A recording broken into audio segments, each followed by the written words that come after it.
meeshaas waad ka garan kartaa inay kala laba yihiin. meelaha kale laga fiiriyo waxa kamid ah jumlada sida loo dhiso, sida sentence-ka loo sameeyo. af Soomaaliga hadaad fiiriso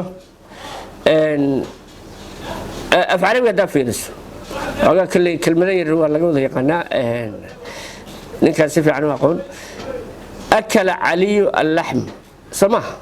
cali hilibka ayuu cunay. kelmadda ay ka bilaabto waa verb, waa ficilki. af Soomaaliga inaad amar bixinayso maaha inaad ficilka ma bilaabi kartid jumlada. cunidda ma ka bilaabi kartaa si aad u sheegtay in hilibkii la cunay, ama qofkii sameeyaad ka bilaabaysaa cali baa cunay hilibka,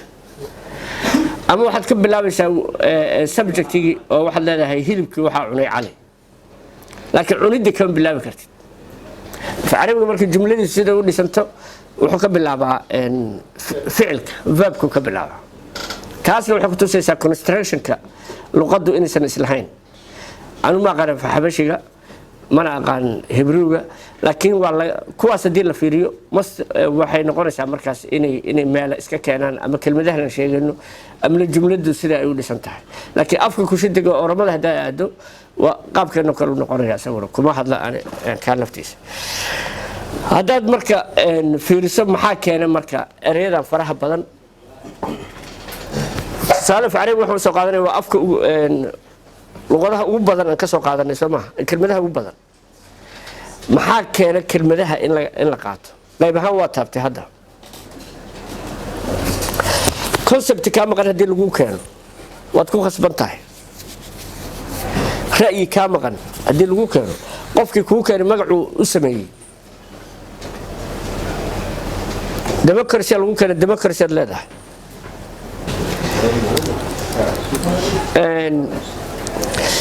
waxaa ka mid ah beso, baraf, gaari, baraf, langare. eradaasna waa hindi. talyaaniga maxaa ka qaadanay? jiro يا كرشبايا افترين ما وحس انت قاري لغا استعماله بدن كود waa talyaani فرينكا كرشبايا ما كرشبايا ما افترين انجليزي اللي بدلي واحد هي باورك انت كساسن بدنك اوكي in kelmado badan looga daydo shisheeyaha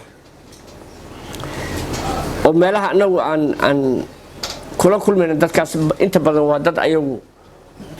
naga horeeya, ama dhaqaale ahaan nooga horeeya, ama aqoon ahaan nooga horeeya, ama si kale nooga horeeya, ama naga awood badan. haddaad u fiirsato marka qofka Soomaaliga ku hadlaya markuu af Carabi ku soo darsado ama Ingiriis ku soo darsado waa nooc la qadariyo ilbaxnimo oo kale ah Soomaa. ana qofkaas waa qof wax yaqaan oo kale loo arkaa. taasa marka keenta in kelmado jiray oo Soomaali ku jiray laga leexdo. taasi hoos u sii dhaadhacaysa waxay gaaraysaa luqadda dhan bay gaaraysaa. hadda hadaad u fiirsato waji ayaa la isticmaalay Soomaa. xubnaha jirka lama kala ama hadaan dheeri waji soo Carabi ma يا annagana af Carabiga isku asal ma nihiin aan dhahnay Soomaa. marka maxaa keenay in waji la isticmaalo? kelmad miyana u lahayn wajiga? kelmad moolana waa fol laakiin ribadiyaha ku hadlay ribadiyaha tada ku heshay Soomaa. fol marka laakiin hada u fiirsato fol xumo marka leeyahay waji xumo lama dhahay.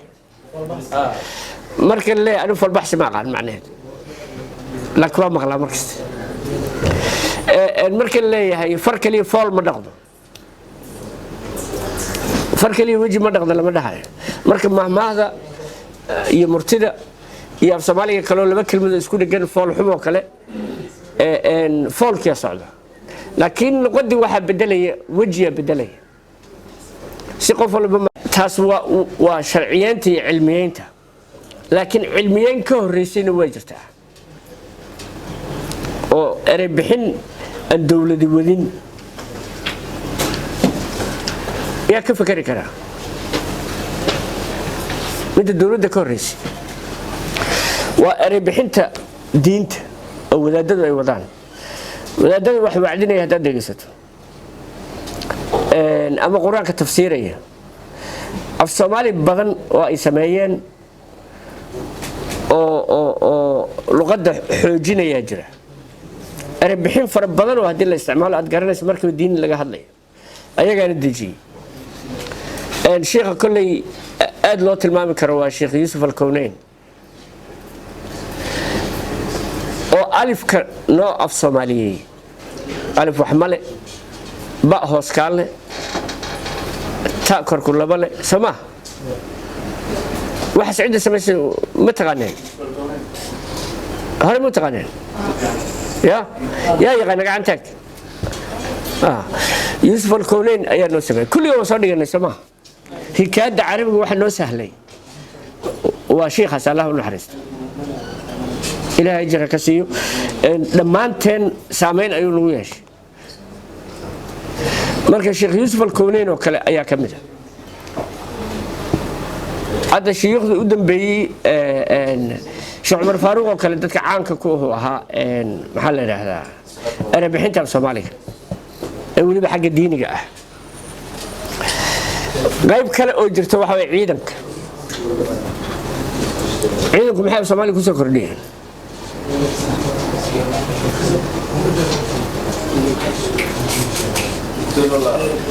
يا waxaan rabaa inaan idiin macneeyo idiin fasiro raalli halaas waxaan rabaa inaan idiin fasiro ummad markii wax ku cusub ay yimaadaan hadday hore u yaqaaneen wixii ay isticmaalaan maanan dhihin haddaysan aqoonna way qaataan dawladdu waxay soo kordhisay waxaa weeye erey bixin marka la sameynayo markii dhaqan cusub wax cusub ku yimaadaan ama afkooda lagu qaataan laptop lagu kari laptop u bixinaysaa ama adaa sameynaya erey cusub erey bixintu macnaha waxa weeye dawladda ayaa wada aqoon-yahano ayaa wada loo xil saaray ayagaa laga rabaa inay wax Soomaaliya keenaan lagama hadlo gudaha Soomaaliya laba goox abiis ama saddex noodan marka hadda inaga siiso sidoo ku bilowday waxa weeye dadku markay yihiin geeley nomads markay yihiin oo guurguuraan oo roobku xukumo meelo kala duwan ay marba walba tagaan meelahaas ay tagayaan waxna waa ka baranayaan waxna waa geenayaan marka waa la is aqoonay waa la is afgaranaya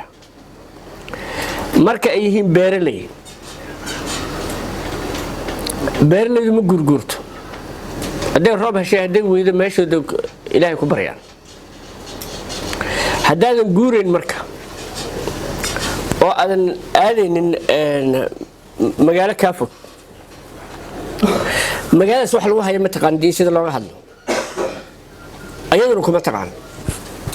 ayaduna halkaas deganta waa beeraley kale beeralayda isu socodkooda ayaa yar is aragooda ayaa yar dagaalkooda ayaa yar macnaha qofku gurigiisa waa magaalo kale baadiyu degan laakiin waa magaalo kale meesha uu degan yahay abuurka meeshu ka soo gato wixii u baxa meeshu geeyo waxaas dhan waa safar yar oo lug ah ama rati ah ama dameer ah sama laakiin ninka marna shiilaaba degayo marna degayo maxaa la yidhaahaa galkacyo marna degayo koonfur ka sii aadayo ama xeebta aadayo macnaha intaasoo dhan ayuu yaqaanaa ayaguna yaqaaniin maxaa ka faa'iideen ya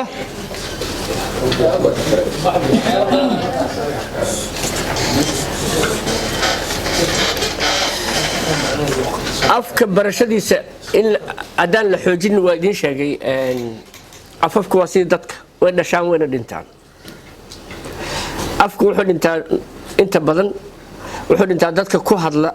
markay ama dhammaadaan ama ay ayagu khiyaarkooda u doortaan luqad kale macnaha khiyaarkaas maxaa ka mid ah hooyooyinka Soomaalida oo Yurub jooga iyo Mareykan qaarna ciyaalkooda ayagoo weligood tagin wadanka oo meesha ay ku dhasheen ayaa Soomaali fiican ku hadlaan hooyooyinka aabbayaasha baa isku daro Soomaali fiican ku hadlaan qaarna waxa weeye kelmad af Soomaali ma yaqaanaan oo kelmad way yaqaanaan laakiin macnaha kuma hadli karaan mana fahmayaan marka hadii groupkaas haday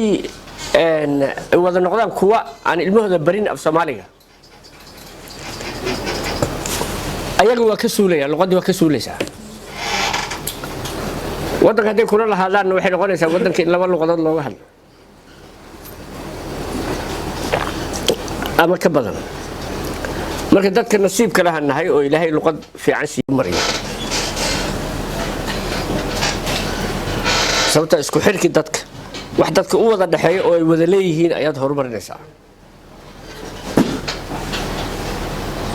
wax kasta oo naga dhaxeeyana oo fanku ka mid yahay wax kasta oo naga dhaxeeyana horumarintooda waxay horumarinaysaa Soomaalinimada iyo isku xirnaanta dadka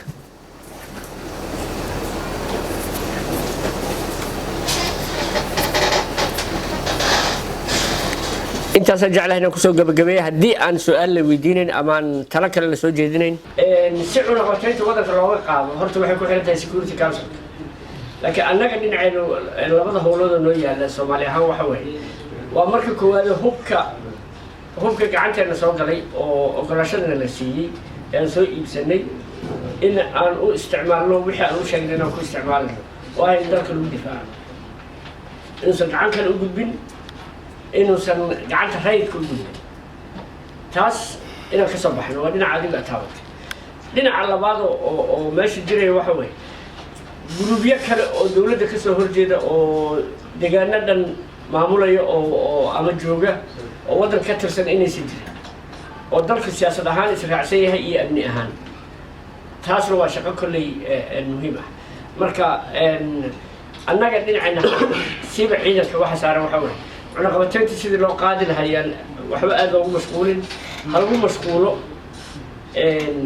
hadda waxa gacanteena ku jira iyo waxa soo galaya in sida loogu talagalay loo isticmaalo oo la xafido